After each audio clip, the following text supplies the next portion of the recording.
ये कहानी केवल एक सामान्य लोक कथा नहीं है, बल्कि इसमें छुपे हैं गहरे रहस्य और अद्भुत सत्य। ये कहानी दो बकरियों की है जो एक संकीर्ण पुल पर एक दूसरे से टकराती है। लेकिन क्या ये केवल एक संयोग था या इसके पीछे कुछ रहस्यमयी शक्ति थी? आइए जानते हैं पूरी कहानी। एक समय की बात है, एक घना जंगल था जिसके बीचों बीच एक गांव बसा था। यह गांव पहाड़ों और घने पेड़ों से घिरा हुआ था और इसके पास ही एक गहरी नदी बहती थी। इस नदी पर एक पुराना जर्जर लकड़ी का पुल था जो गांव के लोगों के लिए एकमात्र रास्ता था। गांव के बुजुर्गों का कहना था कि यह पुल रहस्यमयी है और यहां रात के समय कुछ अनहोनी घटनाएं होती हैं। कोई कहता कि यहां आत्माओं का वास है, तो कोई कहता कि इस पुल पर एक अदृश्य शक्ति का नियंत्रण है। लेकिन लोगों को इसकी ज्यादा परवाह नहीं थी, क्योंकि यह पुल उनके जीवन का हिस्सा बन चुका था। गांव में दो चरवाहे रहते थे, रामलाल और श्यामलाल।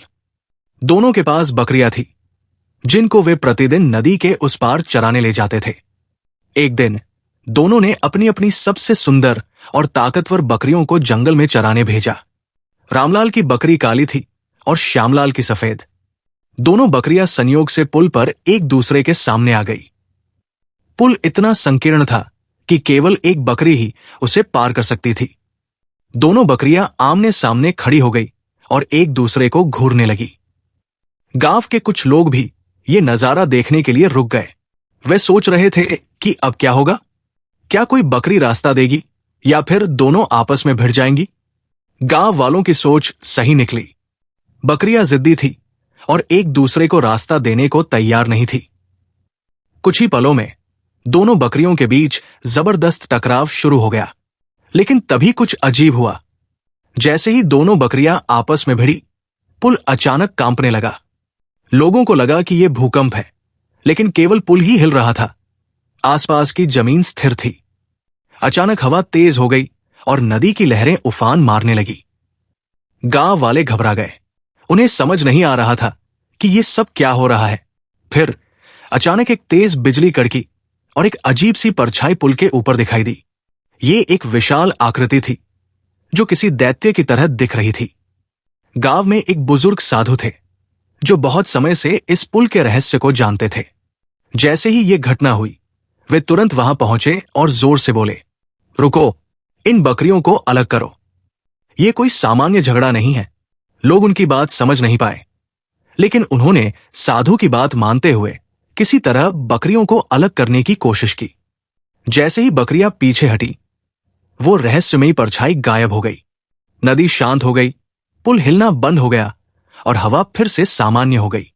गांव वाले हैरान थे। साधु ने गहरी सांस ली और कहा, इस पुल के नीचे एक प्राचीन शाप है। यह पुल केवल एकता और प्रेम को स्वीकार करता है, लेकिन जब यहां संघर्ष होता है तो यह अदृश्य शक्तियों को जगा देता है। गांव के बुजुर्गों ने बताया कि कई साल पहले इस पुल पर दो भाई मिले थे जो एक ही जमीन के लिए झगड़ रहे थे। दोनों ने यहां आकर एक दूसरे से लड़ाई की और तभी अचानक एक भीषण तूफान आया और दोनों भाई नदी में गिरकर बह गए। तब से यह माना जाता है कि जब भी इस पुल पर कोई झगड़ता है तो वो शाप जाग जाता है और विनाश लाता है। गांव वालों ने साधु की बात सुनी और बकरियों को वापस ले जाने लगे। लेकिन इस बार एक चमत्कार हुआ। दोनों बकरियां धीरे धीरे आगे बढ़ी और इस बार एक बकरी नीचे झुक गई, जिससे दूसरी बकरी आराम से उसके ऊपर से कूदकर पुल पार कर गई। गांव वाले ये देखकर दंग रह गए। साधु मुस्कुराए और बोले, देखो, जहां इंसानों की समझदारी खत्म होती है, वहां जानवर हमें जीवन का पाठ पढ़ा देते हैं। यह कहानी केवल दो बकरियों की लड़ाई की नहीं थी, बल्कि ये हमें एक बहुत गहरा संदेश देती है। संघर्ष से विनाश होता है, लेकिन सहनशीलता से रास्ता निकलता है। प्रकृति और ब्रह्मांड में कुछ रहस्य होते हैं जिनका विज्ञान से कोई संबंध नहीं, बल्कि ये हमारे कर्मों का परिणाम होते हैं। कभी कभी हमें अपने अहंकार को त्याग कर समाधान खोजने चाहिए। इस घटना के बाद गांव वालों ने यह निर्णय लिया कि वे कभी भी इस पुल पर झगड़ा नहीं करेंगे और इसे समझौते का पुल कहकर पुकारेंगे। दोस्तों, इस कहानी ने हमें एक गहरी सीख दी है कि झगड़े और अहंकार को छोड़कर अगर हम आपसी समझदारी से काम करें तो बड़ी से बड़ी समस्या हल हो सकती है। क्या आपको लगता है कि ये केवल एक कहानी थी या इसके पीछे सच में कोई रहस्य छिपा है? अपने विचार हमें कमेंट में बताइए और अगर ये कहानी पसंद आई हो तो इसे लाइक और शेयर जरूर करें।